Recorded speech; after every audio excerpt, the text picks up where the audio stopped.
Jadi, kita akan membahas mengenai masalah pemaksimuman keuntungan dari perusahaan konveksi. Di sini masalahnya adalah seorang pengusaha muda memiliki sebuah perusahaan yang bergerak dalam bidang konveksi pakaian. Produk yang dihasilkan oleh konveksi ini adalah jenis kaos yang memiliki satu ukuran yang sama. Di awal periode, konveksi ini telah memiliki 500 potong kaos. Perusahaan konveksi ini telah memiliki data permintaan jumlah kaos yang akan diproduksi dalam 5 periode.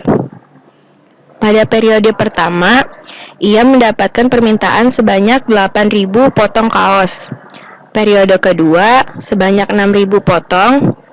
Periode ketiga, 7.000 potong.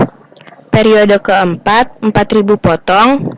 Dan periode kelima, sebanyak 7.500 potong. Setiap kaos yang diproduksi akan dijual dengan harga Rp100.000. Setiap memproduksi kaos, perusahaan konveksi ini menghabiskan dana sebesar Rp25.000 untuk setiap kaosnya. Kaos yang tidak terjual akan disimpan di gudang perusahaan yang akan membutuhkan dana sebesar Rp5.000 tiap potong kaosnya. Di awal periode, konveksi ini telah memiliki 4 orang pekerja. Pada setiap periode, konveksi ini menerima pekerja baru yang akan mendapatkan uang sebesar Rp1.000.000 untuk setiap pekerja. Sedangkan untuk pekerja yang keluar dari perusahaan akan mendapatkan pesangon sebesar Rp1.500.000 untuk setiap pekerjanya. Setiap periode, para pekerja akan mendapatkan upah sebesar Rp2.000.000 setiap pekerja. Pengusaha muda ini ingin mengetahui berapakah jumlah profit yang akan didapatkan oleh perusahaannya untuk 5 periode, serta untuk mendapatkan profit tersebut, berapakah jumlah kaos yang harus diproduksi dan berapa jumlah pekerja yang bekerja pada tiap periodenya. Selanjutnya, kami akan membahas mengenai definisi dari variabel-variabel yang kami gunakan pada solusi masalah kami. Yang pertama, ada variabel A1I. Variabel ini adalah jumlah pekerja lama yang bekerja pada periode ke-I.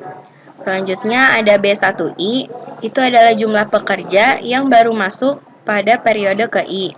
Yang ketiga ada C1I, dia adalah jumlah pekerja yang keluar pada periode ke-I. Lalu ada P1I, adalah jumlah barang yang diproduksi pada periode ke-I. Dan Q1I adalah jumlah barang yang disimpan dari periode ke-I sampai periode ke-I+1. I yang dimaksud di sini adalah periode ke-I. I-nya itu adalah dari 1, 2, 3, 4, dan 5. Selanjutnya, kami akan membahas OF-nya. OF di sini adalah maksimum profit yang didapatkan. Maksimum profit ini rumusnya adalah pemasukan yang didapatkan dikurang pengeluaran. Berikut ini adalah OF yang kami dapatkan dari masalah kami.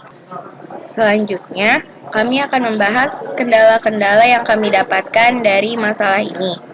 Yang pertama adalah kendala produksi baju.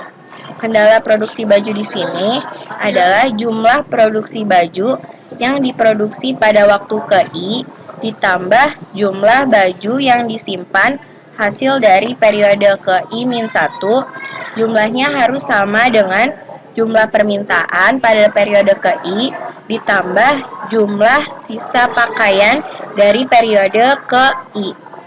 Yang kedua adalah kendala biner. Kendala biner di sini ada 2. Yang pertama adalah E1I. Itu ada 2. Dia akan bernilai 1 apabila ada pekerja baru yang masuk pada periode ke-I. Sedangkan nilainya akan bernilai 0 apabila selainnya atau tidak ada pekerja baru yang masuk pada periode ke-I. Yang kedua ada F1I. F1I ini juga ada 2.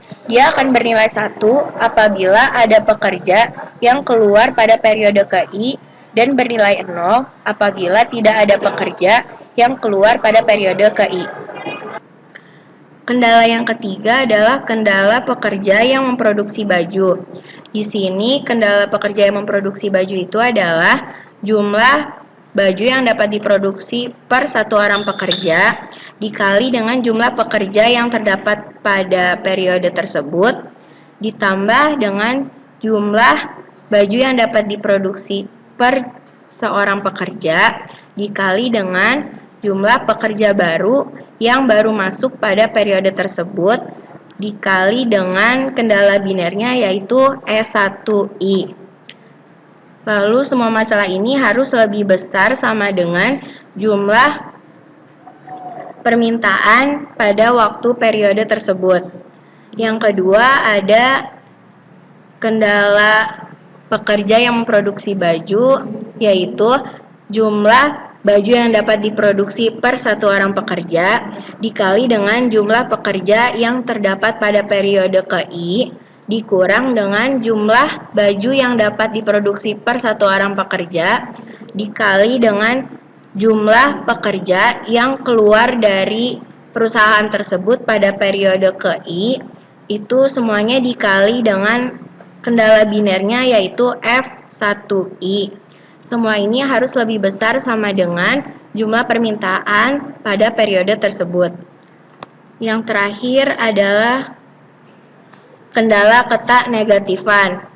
Di sini semua variabel-variabelnya harus bernilai lebih besar sama dengan 0. Untuk memecahkan masalah kami menggunakan aplikasi atau program Lingo.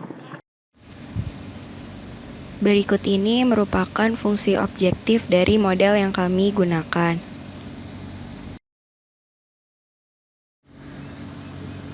Selanjutnya adalah kendala.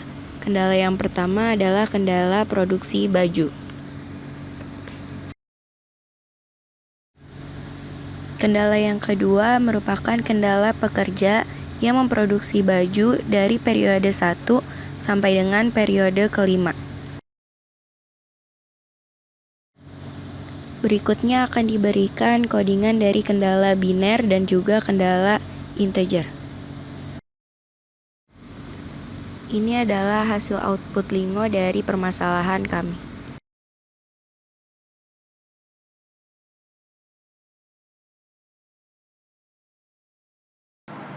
Kesimpulan yang kami dapatkan adalah profit yang didapatkan perusahaan untuk 5 periode adalah sebesar Rp2.427.000.000. Pada periode pertama, jumlah pekerja lama yang bekerja adalah sebanyak 4 orang.